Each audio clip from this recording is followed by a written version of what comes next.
bienvenidos a esta nueva sesión en la cual trataremos el tema del nuevo Congreso, explicando la bicameralidad y cómo votar. Para ello nos acompaña el día de hoy Julia Romero. Ella es abogada de la Universidad Nacional Mayor de San Marcos, es magíster en Derecho Constitucional por la Pontificia Universidad Católica del Perú. También es docente de esta misma casa de estudios en el Departamento Académico de Derecho, impartiendo las asignaturas de Derecho Constitucional, Derechos Fundamentales e Interpretación Constitucional, y además también Julia trabaja en esta institución. Entonces, bienvenida Julia, y sin más te damos la palabra. Muchas gracias. Muchas gracias, Diana, y bienvenidos con todos y todas las personas que se han conectado para abordar el día de hoy un tema que es muy vital de cara a las elecciones generales que vamos a tener en primera vuelta, las que se van a llevar a cabo este 12 de abril.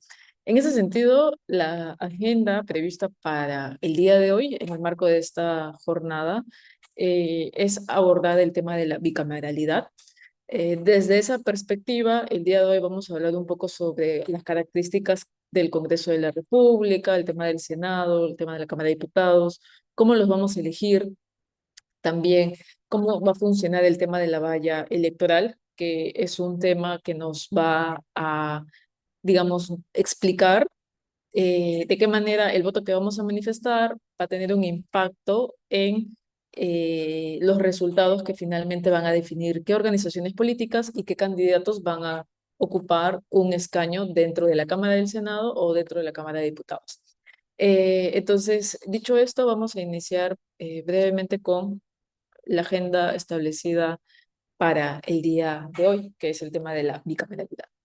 Como un pequeño preámbulo, es importante recordar que si bien la bicameralidad es un tema normativo novedoso para este proceso electoral, no, ya que después de 34 años o un poco más, vamos a volver a ser parte de una elección que implica, ¿no?, tener a dos cámaras dentro del poder legislativo.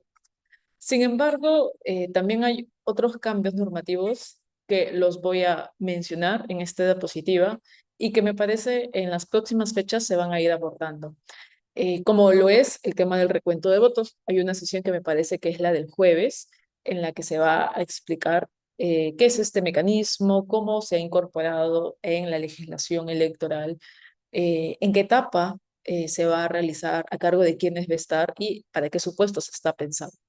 También tenemos, por ejemplo, otra novedad normativa, nuevamente, la postulación simultánea, que es esta posibilidad de que candidatos a la fórmula presidencial, en específico la presidencia, puedan postular también simultáneamente al Congreso. Este cambio normativo ha generado o posibilita que candidatos que ya están yendo a la presidencia puedan también postular como senadores y como diputados, ¿no?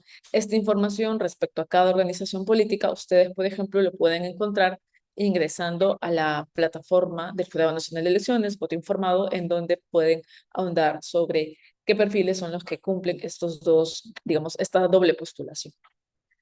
Entonces, el día de hoy vamos a hablar del Congreso de la República. Sabemos que no es el único, digamos, poder que vamos a elegir en estas elecciones, porque también el poder ejecutivo, bajo la fórmula presidencial, no va a ser, van a ser cargos que vamos a tener que manifestar nuestra votación para poder definir quiénes van a ocupar ese puesto, qué organización política va a poder llegar o quizás eventualmente pasar a una segunda vuelta.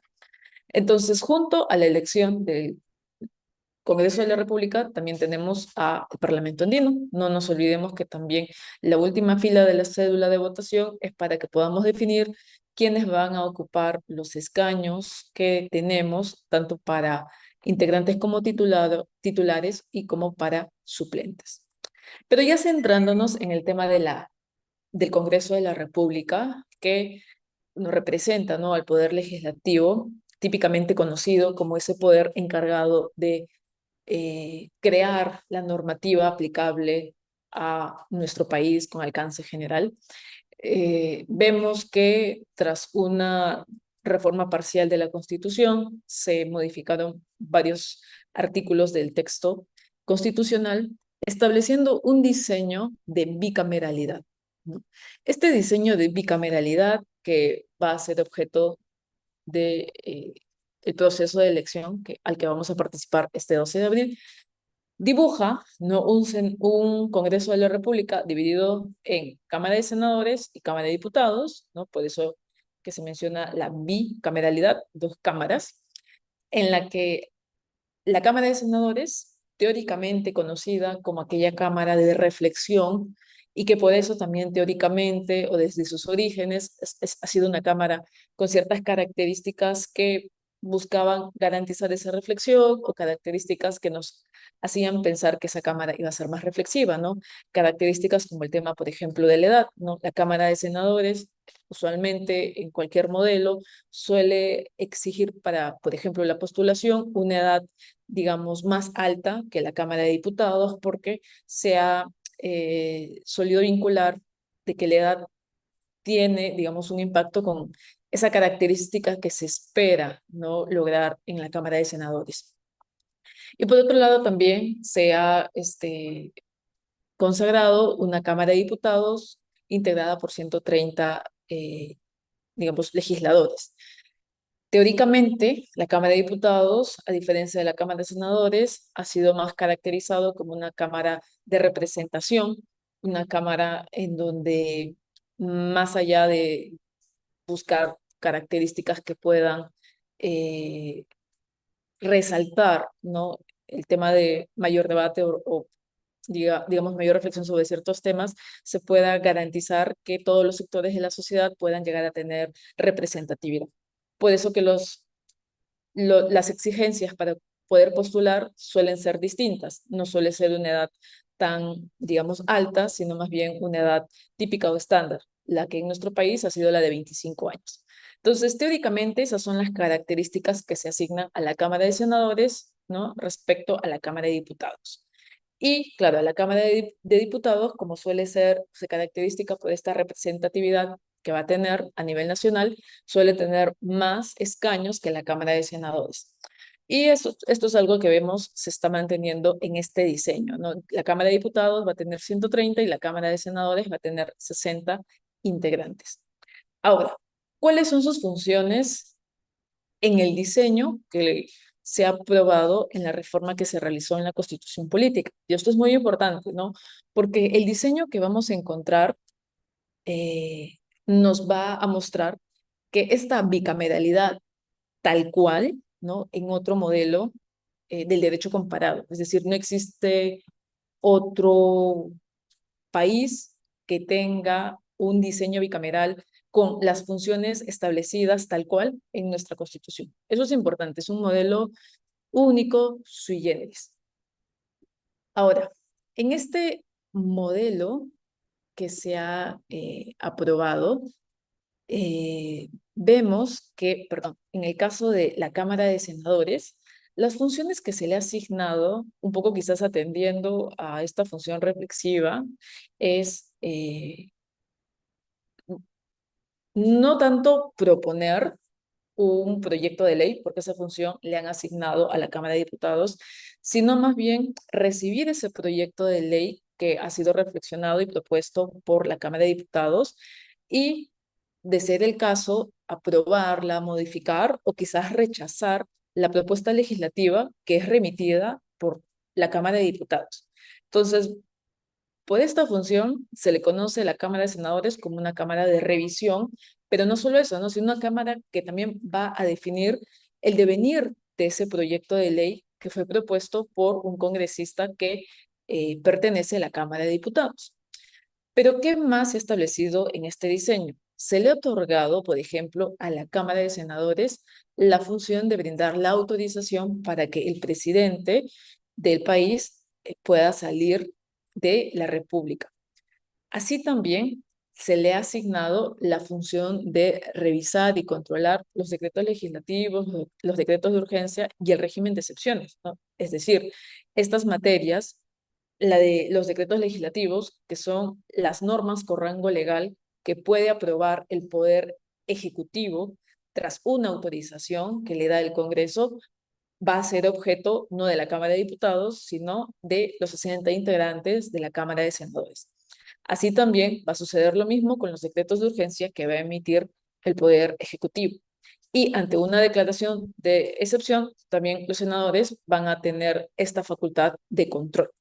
Pero adicionalmente, y esto es algo que se ha estado enfatizando en muchos espacios, la Cámara de Senadores va a tener, estos 60 integrantes, va a tener como función la elección de altos funcionarios, muchos de ellos titulares de órganos constitucionalmente autónomos. Por ejemplo, la elección de la Defensoría del Pueblo, que antes recaía únicamente en los 130 congresistas que conformaban un Congreso unicameral, ahora va a recaer en la Cámara de Senadores, que está conformada por 60 integrantes. También la elección de los magistrados del Tribunal Constitucional va a estar a cargo de esta Cámara, así como la ratificación del titular del Banco Central de Reserva del país y la elección del Contralor General de la República.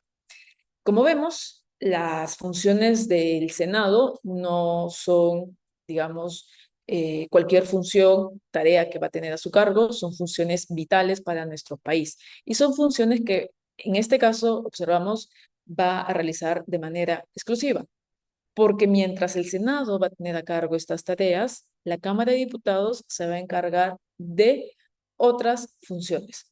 Por ejemplo, ya adelantábamos una, estos 130 diputados ahora van a tener la labor de proponer iniciativas normativas, ¿no? Estos 130 van a ser quienes van a llevar al Congreso de la República la posibilidad de debatir alguna modificación, alguna ley novedosa que puede tener un gran impacto en nuestro país.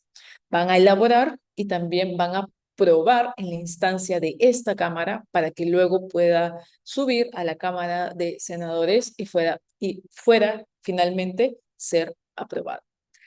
Adicionalmente, esta función de fiscalización a través de las comisiones investigadoras también la vamos a poder observar en esta Cámara, en la de diputados.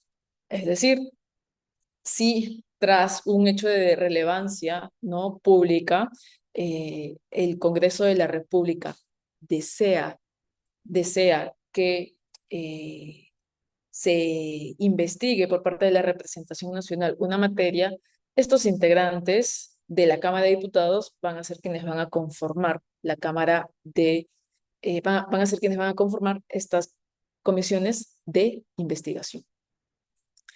Ahora, más adelante voy a responder las preguntas, pero voy a seguir avanzando con la exposición. Además de la conformación de comisiones de investigación, también la Cámara de Diputados va a poder interpelar y censurar a los ministros de Estado, ¿no? Recordemos que tanto la interpelación y la censura son manifestaciones de control político que puede realizar el Congreso. Lo hemos visto en un Congreso unicameral, pero que ahora va a recaer en esta Cámara de Diputados. Asimismo, esta Cámara va a ser la que va a poder otorgar o rehusar la confianza planteada por iniciativa ministerial, entre otras funciones más.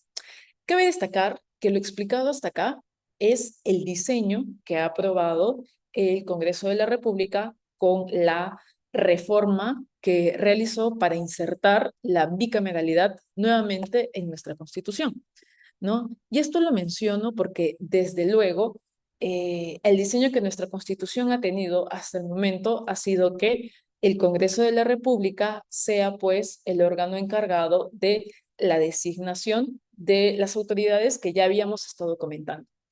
Entonces, ¿qué es lo que ha hecho esta reforma? Básicamente ha reordenado esas funciones que ya existían y las ha asignado sea a la Cámara de Senadores o sea a la Cámara de Diputados.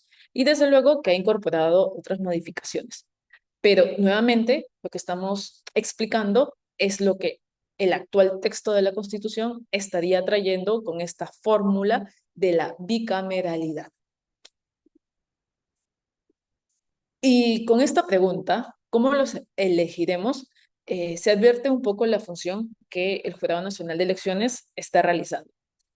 Y también se va a advertir un poco cómo es que la cédula de votación que vamos a recibir el 12 de abril, quizá en ciertas circunscripciones va a tener una característica distinta a la de otras circunscripciones. Me van a poder entender un poco más cuando terminemos de explicar este apartado de la sesión. Para poder comprender lo que se viene, me voy a detener brevemente en la siguiente explicación. En materia electoral, el Perú, como territorio, digamos, en un ámbito electoral, hay que comprender que este se va a dividir en circunscripciones electorales, como también va a poder ser vista como una circunscripción única. Me explico.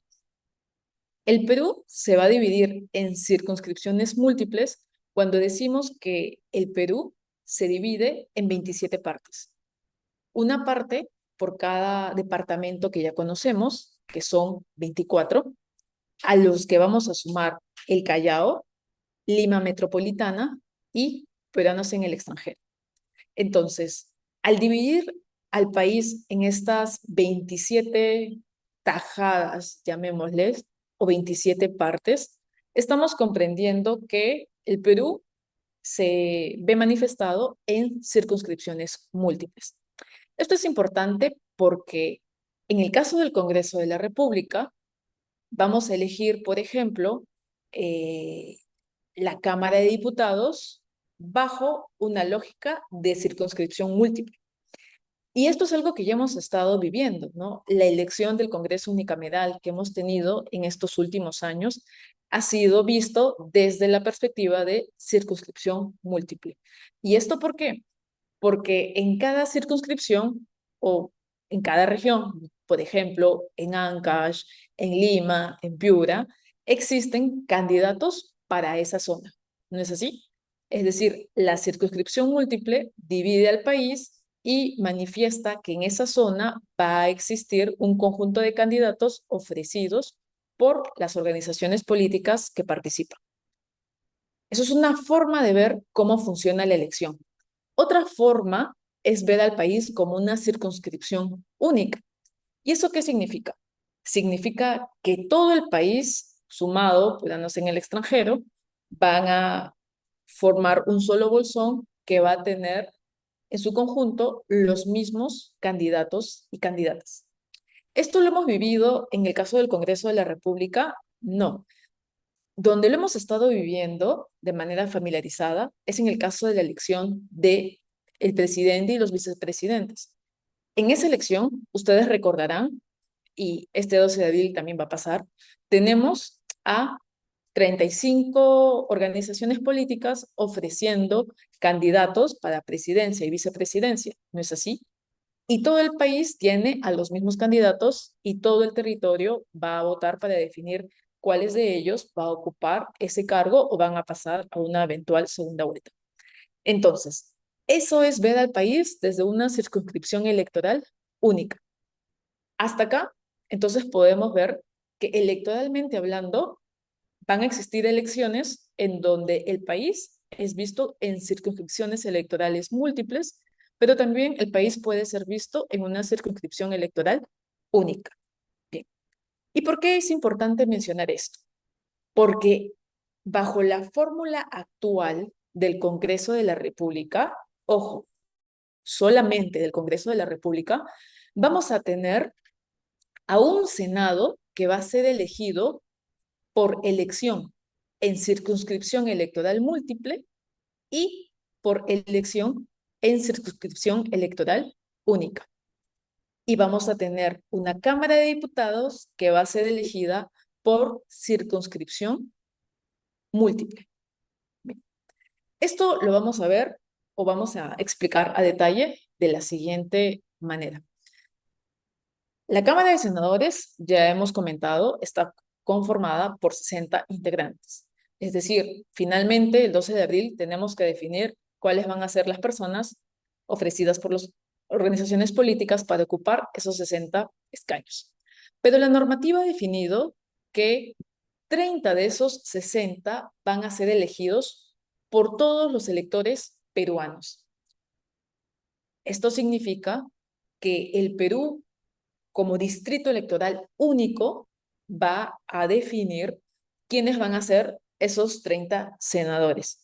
Por eso que estamos hablando, ya habrán escuchado, la denominación de senadores nacionales, porque están postulando para todo el país.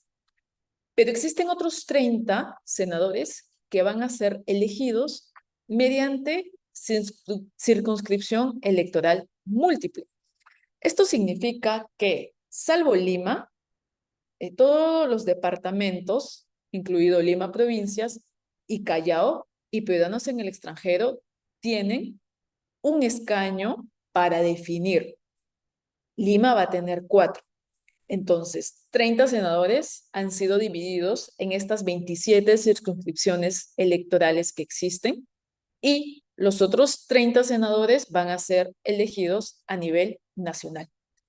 Estos últimos 30 que yo comentaba van a ser elegidos en circunscripción electoral múltiple, son conocidos como senadores regionales, ¿no? En el argot que actualmente se está manejando, los estamos denominando como senadores nacionales. Y por eso que las organizaciones políticas tienen candidatos a senadores a nivel nacional y candidatos al Senado a nivel regional. Y si ustedes nos preguntan, ¿no? ¿Cómo se manifiesta esto en la cédula de votación? Lo podemos ver de la siguiente manera.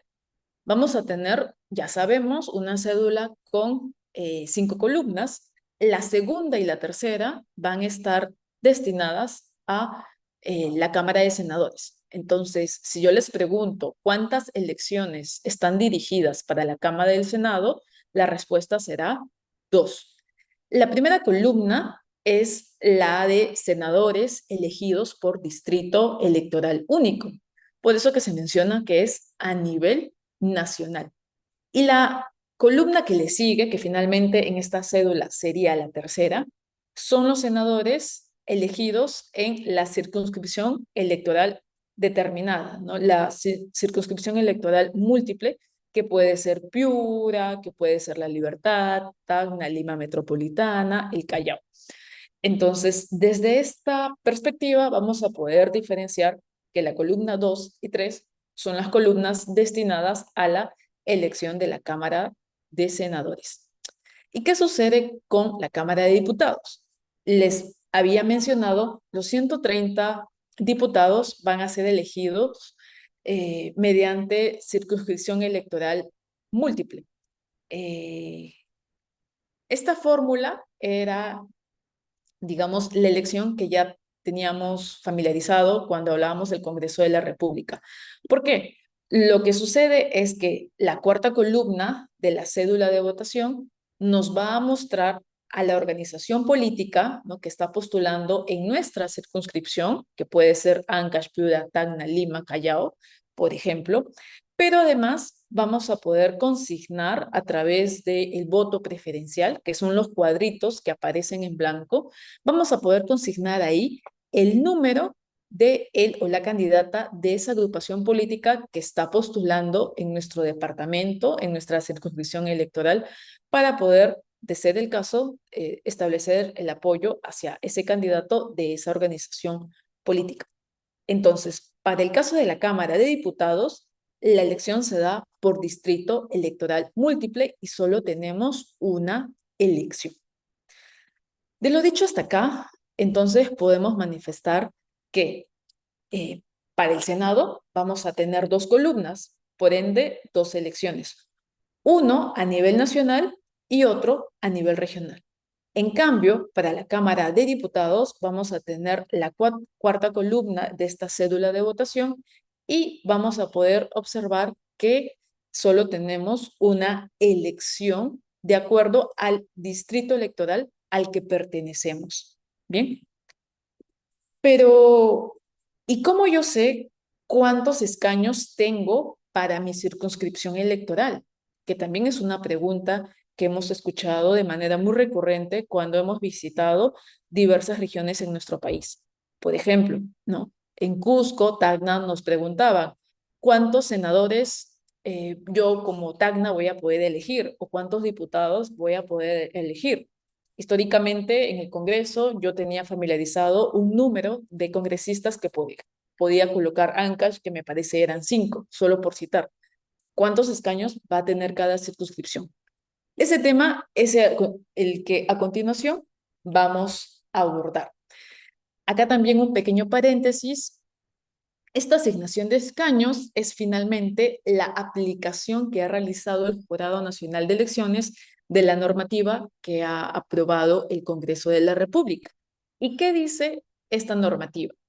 Establece que para el caso de la Cámara de Senadores, a cada distrito electoral se le asignaba un escaño, ¿no? Salvo Lima, y que 30 escaños iban a ser definidos a nivel nacional. Por eso que, por ejemplo, vemos el siguiente cuadro, ¿no? Si yo les pregunto, ¿cuántos escaños para senadores a nivel regional tiene Arequipa? Yo busco Arequipa, que es el número 4, y me doy cuenta que en distrito electoral múltiple, que es el regional, a Arequipa le toca un escaño. Y lo mismo sucede con todas las circunscripciones, salvo Lima Metropolitana, que por ley va a tener 4 senadores regionales. Bien, entonces, esto es la asignación de escaños respecto a los 30 senadores que van a ser elegidos a nivel regional o por distrito electoral múltiple. ¿Y qué sucede con los otros 30? Bueno, esos 30 escaños van a ser elegidos a nivel nacional. No es que estén asignados únicamente para Ancash, para Arequipa, sino que todo el país va a participar de la elección de esos 30 escaños. Bien, entonces ya saben, Loreto tiene uno, Moquegua tiene uno, Pasco tiene uno, Ucayali tiene uno, y así respectivamente, salvo Lima Metropolitana para el caso de senadores a nivel regional. ¿Y qué pasa con la Cámara de Diputados? En la Cámara de Diputados se ha hecho una asignación siguiendo 2 reglas. Bien, esas 2 reglas que se han establecido en la ley decía de que iba a existir una asignación directa de escaños, que es la que aparece en esta segunda columna, sumado a una asignación de escaño de acuerdo a la proporcionalidad o la proporcionalidad de la población que tiene esa circunscripción. Desde esa perspectiva, las circunscripciones con mayor población han recibido un número mayor de escaños, sumado a los escaños ya distribuidos directamente. Estas 2 reglas nos han llevado al resultado que vemos en la última columna. Por ejemplo, Amazonas en total, ¿cuántos diputados va a poder elegir? 2. Ancash, 5. Apurímac, 2. Arequipa, 6. Y así sucesivamente. Lima Metropolitana, por ejemplo, va a elegir 32 diputados. Peruanos en el extranjero va a elegir a 2 diputados. Y si hacemos una suma de total de escaños, vamos a corroborar que son 130 los escaños que finalmente se van a elegir este 12 de abril. ¿Y por qué esto es importante? Uno, porque debemos de conocer cuántos diputados, cuántos senadores vamos a llegar a elegir por nuestra circunscripción electoral, pero también por algo muy práctico. El día de las elecciones vamos a recibir una cédula de votación que, por ejemplo, les decía, no va a ser necesariamente la misma para Ancash que para el Callao. A continuación estamos observando los modelos de cédulas que ya la OMPE ha puesto a disposición de la ciudadanía. En la parte inferior ustedes tienen el enlace, pueden ingresar y descargar el modelo de cédula de acuerdo a su circunscripción electoral. Y no sé si ya pueden percatarse que hay espacios que quizás en la cédula de Ancash están cubiertos por el nombre de una organización y de su respectivo logo, pero que no están cubiertos en el caso de la cédula de votación del Callao. Vayamos solo por mencionar a la cuarta columna, la verde, que es la de diputados. Vemos que, vayamos a la parte inferior, se puede ver, voy a tratar de hacer un marcado. Vemos que acá se ha dejado un espacio y vemos que en el Callao sí está cubierto, ¿no es así? Se entiende que los nombres empleados por, en este caso, OMPE, son nombres hipotéticos, ficticios, pero que finalmente representan los espacios que van a tener las organizaciones políticas que ya tienen un orden. Pero estamos viendo que en el Callao sí, o puede que sí se presentó, pero que finalmente, tras la evaluación del Jurado Nacional de Elecciones, esa lista tuvo problemas y no quedó inscrita. Entonces, si quieren conocer la cédula de votación, un poco visualmente ver qué organizaciones o qué posiciones van a tener para elegir, pueden acceder a este enlace que hemos compartido. Y ya para ir cerrando, después de haber descrito cuáles son las funciones de la Cámara de Senadores y la Cámara de Diputados, y haber visto cómo se ha asignado los escaños, van a competir con los votos que van a tener para llegar a la asignación de espacio en el Congreso de la República, sea porque quieren llegar a la Cámara de Senadores, sea porque quieran llegar a la Cámara de Diputados o a ambas cámaras. Entonces, la valla electoral ha sido definida como aquella barrera que las organizaciones políticas tienen que pasar para integrar el Congreso de la República. Dato adicional es que también existe una valla distinta a la que vamos a explicar en este momento, que es aplicable para el Parlamento andino. Pero para el caso de la valla electoral aplicable al Congreso de la República, debemos de revisar el artículo 20 de la Ley Orgánica de Elecciones.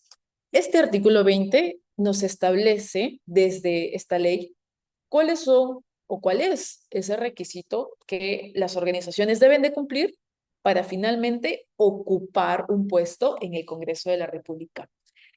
Lo que les estoy explicando ya nos adelanta una idea, que no todas las organizaciones que actualmente están compitiendo van a llegar al Congreso de la República. Un grupo de ellos sí va a pasar la valla y otro grupo lamentablemente no lo va a hacer. ¿Y qué es esa valla electoral? ¿Cuáles son los requisitos que señala la ley? El artículo 20 hasta el 2025 señalaba que al menos una organización política debía alcanzar el 5% del número legal de los miembros de este poder, de este Congreso que era unicameral, o haber alcanzado al menos el 5% de los votos válidos a nivel nacional. Entonces, teníamos dos escenarios y era suficiente para una organización política cumplir al menos uno de ellos para lograr estar en la asignación de escaños del Congreso de la República. Eso era hasta el 2025, dado que el artículo 20 fue objeto de una modificación. Y lo que actualmente dice este artículo es lo siguiente. Ahí donde decía un O, ahora va a decir un I, básicamente.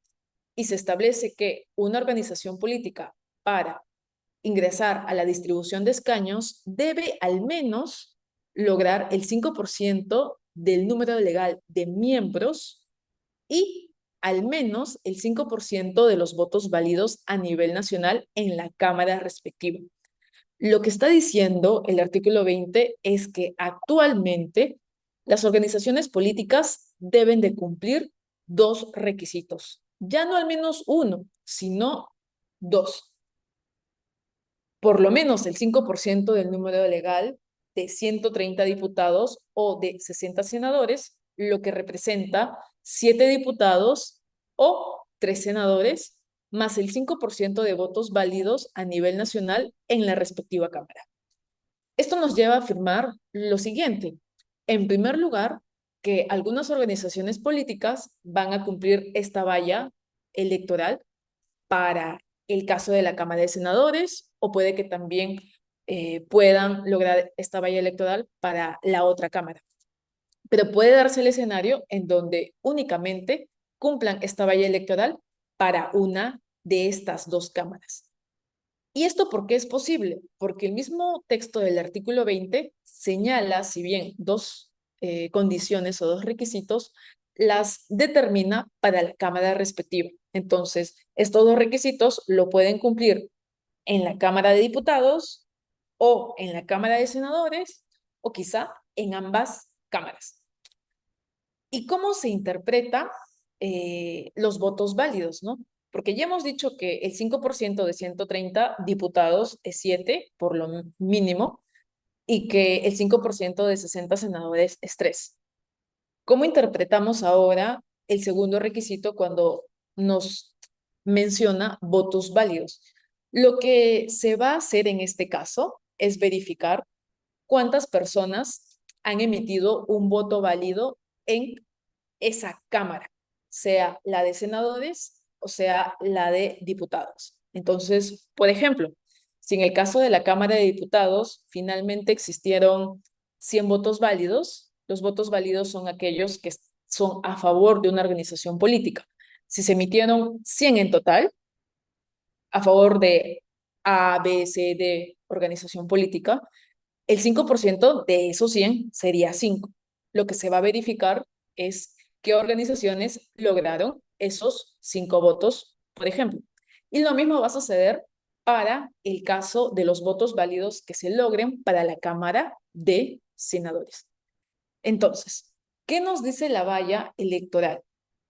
Que solo los que pasen o cumplan estos dos requisitos, 7 diputados, 3 senadores y el 5% de votos válidos en la Cámara respectiva, van a pasar la valla y van a ingresar a lo que se llama la asignación de escaños. Entonces, ¿de qué depende que una organización política tenga 30, 25 congresistas, sean diputados o senadores? Va a depender de los votos que logre obtener y va a también depender, ¿no?, del nivel de representatividad que tenga en cada circunscripción electoral, porque acá vamos a aplicar reglas especiales en materia electoral para esa asignación de escaños. Y bueno, antes de seguir avanzando, Diana, dado el tema del tiempo, quizás podemos acá hacer una pausa. No sé si hay preguntas en el chat que Sí, me quieras trasladar. sí, efectivamente. Voy a leer, hay varias preguntas, pero justo estaba esperando tu indicación para poder compartirte. Bueno, hay una opinión que dice, ¿dónde quedaría la autonomía en las instituciones? Creo que del comienzo de tu presentación. Luego hay otra intervención que dice, si no pueden elegir entre ellos en su ámbito de ley interna o ley orgánica, ¿cómo se puede aceptar que la Cámara de Senadores tenga el poder de nombrar a los directores de cada institución? Eso es un atropello, es un comentario también. Y sobre esta parte hay una más que dice, son organismos constitucionalmente autónomos, pero la Constitución misma señala que el Congreso es quien elige a sus representantes. Esa es una primera, son tres primeros comentarios sobre una de las temáticas iniciales de Julián. Ajá.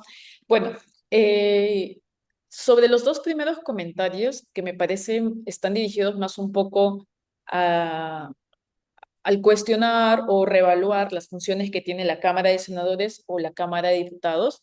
Como les comentaba, finalmente es el diseño que el Congreso de la República ha aprobado en su mayoría para establecerlo en la Constitución política. Entonces, es cierto que pueden existir opiniones distantes al diseño que se ha plasmado, pero es la fórmula bajo la cual las elecciones de este 12 de abril se va a dar. Desde esa perspectiva, se asienta más la importancia también de elegir, ¿no?, o establecer un voto informado, buscar los perfiles que ustedes consideren son los más idóneos para desempeñar esa función que hemos expuesto el día de hoy. Y para esto, como les decía, ustedes tienen la plataforma de voto informado, que incluso en un apartado tiene un capítulo con inteligencia artificial, en donde pueden ir buscando ese perfil que ustedes creen es el más adecuado, pertinente, por las características, por la trayectoria o por su formación o por la organización política o por diversa razón que ustedes van a identificar para optar por un voto, ¿no?, informado sobre el perfil que desean cumpla ahora en esta posición o en este nuevo diseño. Ahora, la última pregunta que me habías trasladado, Eh, disculpa, ¿cuál era, Diana? Hay algunas otras preguntas más específicas que podríamos también aprovechar. Mira, una es, ¿la representación y fiscalización es función solo de diputados o también es función de los senadores? Claro, pareciera, y esto también es algo que puede irse perfilando, ¿no? La Constitución ha establecido que las comisiones de fiscalización están a cargo de la Cámara de Diputados. Sin embargo, recordemos que, y habría acá que quizás también revisar los reglamentos que ya se han aprobado para cada una de estas dos cámaras. También son reglamentos que pueden ser mejorados por el nuevo Congreso que se vaya a elegir, sea tanto Cámara de Senadores como Cámara de Diputados, para ir un poco perfilando las funciones que ahora se van a tener. Recordemos que hasta el momento existía una semana de representación o una fusión de representatividad que no solamente se acotaba en una semana, que podía ser ejercido por los congresistas y bajo la cual estos parlamentarios hacían labores también de fiscalización. Entonces, si bien la comisión, no como un órgano, ahora solo va a recaer en la Cámara de Diputados, creería que también los senadores pueden cumplir un rol o una función, ¿no? También por eso es importante advertir, ¿no? De qué manera tener una organización política que tenga perfiles como senadores y quizás la misma u otra con perfiles en la Cámara de Diputados va a ser importante. Otra muy puntual también, Julia, que está vinculada al tipo de elección de los senadores, consulta, ¿no? ¿No se estaría duplicando los votos en los senadores? ¿No se afecta más a los senadores regionales? Porque indican desde el 15 de marzo que senadores nacionales se suman con senadores regionales. Los Ujú. nacionales compiten ante 27 millones aproximado y los regionales solo con 900, Sí. 300, etcétera, dependiendo de la región. O sea, Al si yo, respecto, si yo voto sí. en uno por la nacional y regional, mi voto valdría por dos, es la consulta. Ujú. Bueno, al respecto, vayamos a la ley. La ley menciona que estos dos requisitos es en, o mejor dicho, el último requisito, que es el de los votos válidos, por donde va la consulta, está referido a los votos válidos emitidos a nivel nacional en la Cámara respectiva. Acá recordemos, primero pensemos en la Cámara de Diputados, ¿no? La Cámara de Diputados está dividida en circunscripciones electorales múltiples y se define ese 5% sobre la totalidad de votos sumando los emitidos en todas las circunscripciones. ¿Qué pasa con la Cámara de Senadores? Ya hemos resaltado que tiene dos elecciones. Acá, el Jurado Nacional de Elecciones, el Pleno del Jurado Nacional de Elecciones, este órgano ha determinado bajo una resolución, ¿no? Precisando un poco el sentido interpretativo del artículo 20, que cuando el legislador menciona que es sobre los cinco, que es al menos el 5% de votos válidos a nivel nacional en la Cámara respectiva, considerando que existen estas dos elecciones y el voto cruzado, ese 5% sería sobre la totalidad de votos emitidos para esa Cámara, ¿no? Ese es el criterio que se ha perfilado bajo el cargo del Pleno del Jurado Nacional de Elecciones, que lo que busca, se entiende, es finalmente precisar el contorno, el contenido de este artículo 20 de la Ley Orgánica de Elecciones. Perfecto. Y una última que pone un caso, dice, ¿cómo sería la asignación de escaño de voto preferencial en el caso que un candidato postule a la presidencia y a la vez a la bicameralidad? Ujú, Entiendo ujú. por lo que decías de que puede, ¿no? Aplicar a estas dos. Sí, es interesante también esa pregunta. Se ha definido que, claro, si ese candidato, este es un primer escenario, si ese candidato que postula a dos cargos logra la presidencia, se entiende que ese espacio que él iba a ocupar en la Cámara de Senadores, si finalmente era uno de los que obtuvo más votos, ese espacio va a pasar al que le sigue en el orden. Y acá también un pequeño paréntesis, ¿no? La asignación del voto no va a ser automático en el siguiente sentido. Si yo postulo para presidente, eh, la definición de si soy o no presidente va a ser en la elección de la primera columna. y la definición de si llego o no a ingresar a la Cámara de Senadores, por ejemplo, a nivel nacional, eh, con el voto preferencial lo vamos a ver en la segunda columna, ¿no es así?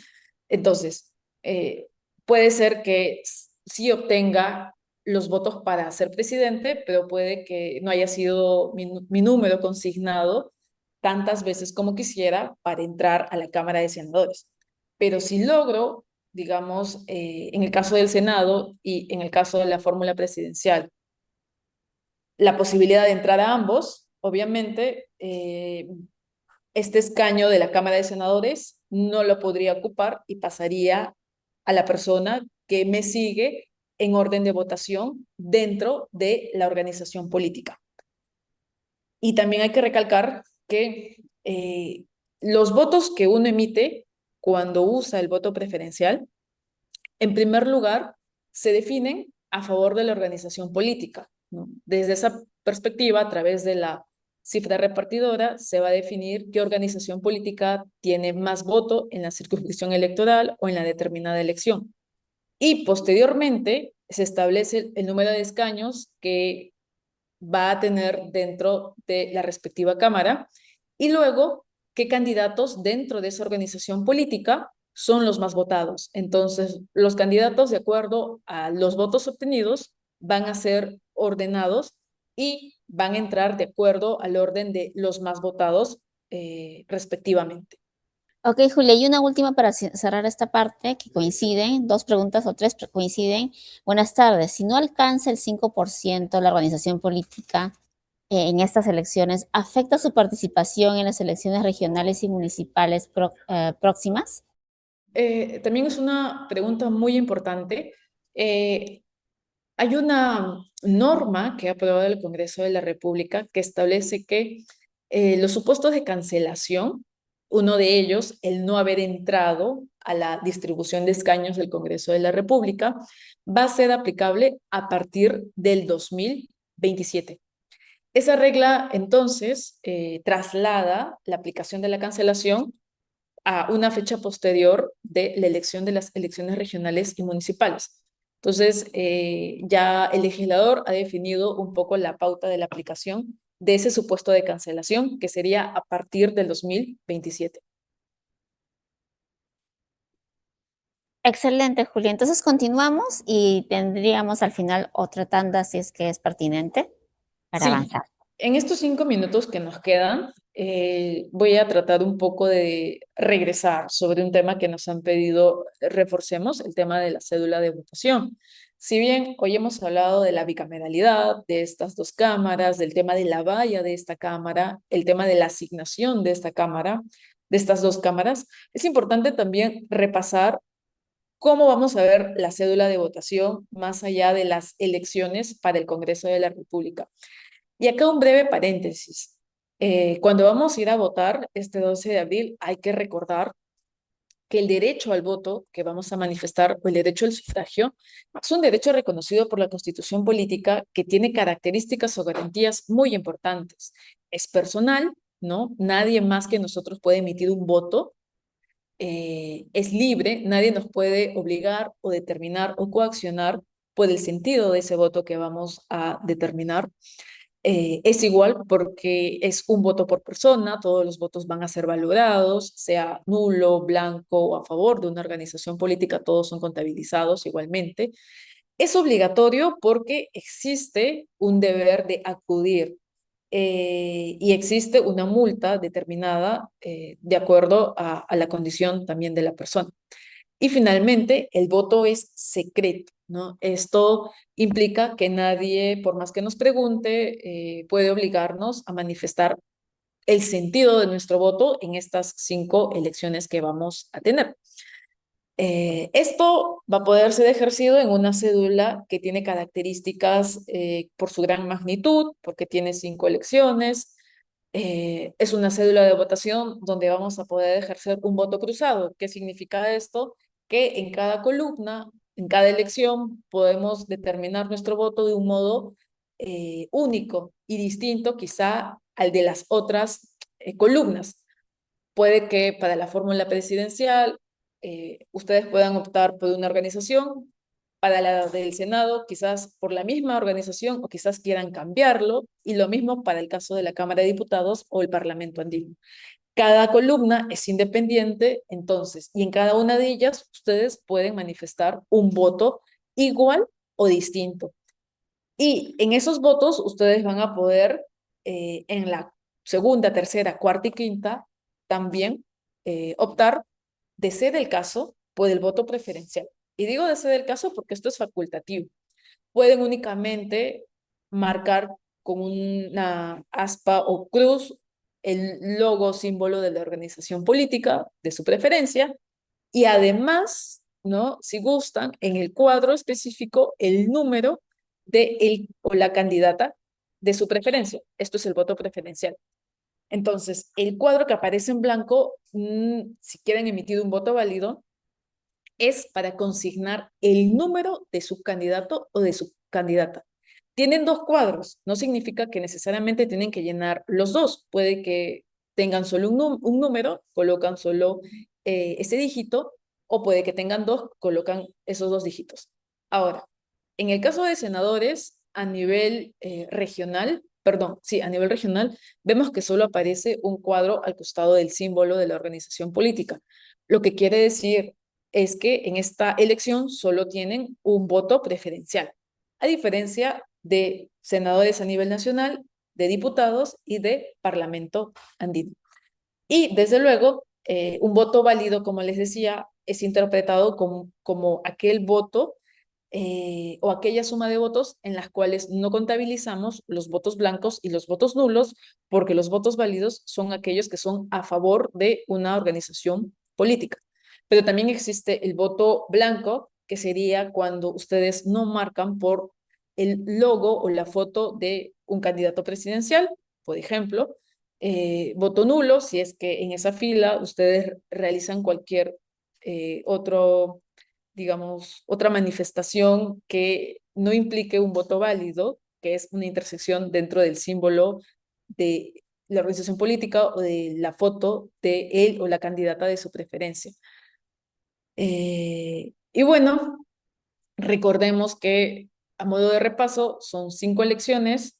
Ustedes van a poder, o vamos a poder definir 130 senadores a nivel de distrito único, a nivel nacional, otros 30 a nivel de senadores, distrito electoral múltiple o senadores regionales, 130 diputados y 15 representantes para el Parlamento andino. Decimos 15 porque 5 van a ser titulares y van a existir 2 suplentes por cada titular. En total, esto nos da 15.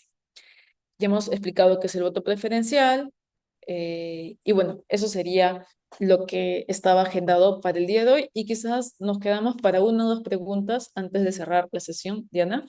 Sí, excelente, Julia. Dos preguntas justo sobre esta última parte. Dice una, si se marcan los 5 símbolos de un mismo partido político, sin embargo, no se colocan números para preferenciar en las columnas de senadores, diputados y parlamento andino, ¿esos votos van a ser los primeros números de los candidatos? Esos votos van a favor de la organización política. Bien, la manifestación que se estaría haciendo es a favor de la organización política. Ahora, ¿quiénes van a ocupar? Me parece, la duda es, ¿quiénes van a ocupar ese puesto si es que yo no defino el número, ¿no? de él o la candidata? Bueno, lo ocuparían los candidatos que obtienen más votos. Entonces, las personas que terminan colocando un dígito serían las que definirían qué candidatos van a entrar, porque serían los candidatos que van a tener más votos a su favor para entrar en orden a ocupar ese escaño. Perfecto, Julia. Otra muy puntual. Si en la columna presidencial marco el símbolo y el rostro, ¿es nulo? Es una también buena pregunta. Acá podemos ver que OMPE en su plataforma electoral también ha manifestado que el voto se consideraría válido. Entonces, puede ser el logo de la organización política o la foto del candidato o ambos. Perfecto. Y una última, Julio, para cerrar, dice, ¿qué pasa si marco correctamente con un aspa dentro del símbolo de una organización política, luego inserto el número 2, por ejemplo, y luego hago una marca con una X en el siguiente recuadro? Todo ello en la columna de diputado. ¿Es válido mi voto o solo uno o dos son válidos dentro de esa columna de diputados? ¿Podrías volver a repetir esa pregunta, por favor? Sí. Acá está. Dice, ¿qué pasa si marco correctamente con un aspa dentro del símbolo de una organización política? Ujú, Luego inserto el número 2 y luego hago una marca con una X en el siguiente recuadro. Entendería que pues no pone ningún número, ¿no? Solo una ujú, X. Todo ello ujú, en la columna de diputado. ¿Es ujú. válido este voto? Bien, ¿Es por válido este voto? ejemplo, claro, igual, si por ejemplo eh, la elección de la Cámara de Diputados se termina declarando nulo, ¿no? Porque tiene marcas que no son permitidas para la asignación de voto válido. l- Esa declaratoria de voto nulo sería únicamente para la elección de diputados, es decir, para esta, ¿no? Lo que no se traslada a las demás elecciones. Entonces, si se identifica un voto nulo en una elección, solo sería para esa elección. Las demás elecciones, si manifestaste un voto válido, correcto, adecuado, entonces van a ser considerados como votos válidos. Y Julia, creo que esa respuesta va en sintonía con esta que nos hace el ciudadano Rolando Paitán, que dice, si para presidente marco una organización política y en senador otra organización política, para diputados otra organización política, ¿mi voto es válido? Sí, cada voto sería válido porque recordemos que el voto se va a interpretar en cada elección, ¿no? Y el voto respecto a la cédula en general implicaría que vamos a tener o va a ser ejercida en 5 elecciones y por eso que comentaba que cada columna es independiente. En una puedo marcar por una organización, en la otra quizás por la misma, o quizás puedo anular, o quizás puedo dejarlo en blanco. En el tercero puedo volver a repetir la misma organización y así sucesivamente. Cada columna implica una elección, sea la misma o sea distinta. Excelente, Julia. Creo que ha sido muy didáctica la clase. Recibe las felicitaciones por el chat. Muchas gracias. Muy claro. Compartir esta grabación, eso se va a gestionar a través de la plataforma. Y también invitarles a la sesión de mañana, a todo este ciclo de conferencias, para que también tengan conocimiento sobre el tema de los personeros. Muchísimas gracias a Julia y a cada uno de ustedes por su participación, que ha sido muy activa en esta ocasión. Muchas Sí. gracias. Sí, Muchas Julia. gracias, Diana. Invitar al público que se ha conectado a que pueda también seguir las redes sociales del Jurado Nacional de Elecciones. Vamos a estar lanzando pequeños clips para seguir reforzando sobre información muy importante sobre cómo votar, qué es el voto cruzado, el voto preferencial y más información que va a ser relevante para tomar una decisión informada, ¿no? Eso y muchas gracias. Así es, muchísimas gracias. Y estaremos compartiendo también la presentación de Julia, que probablemente ha autorizado ello. Muchas gracias.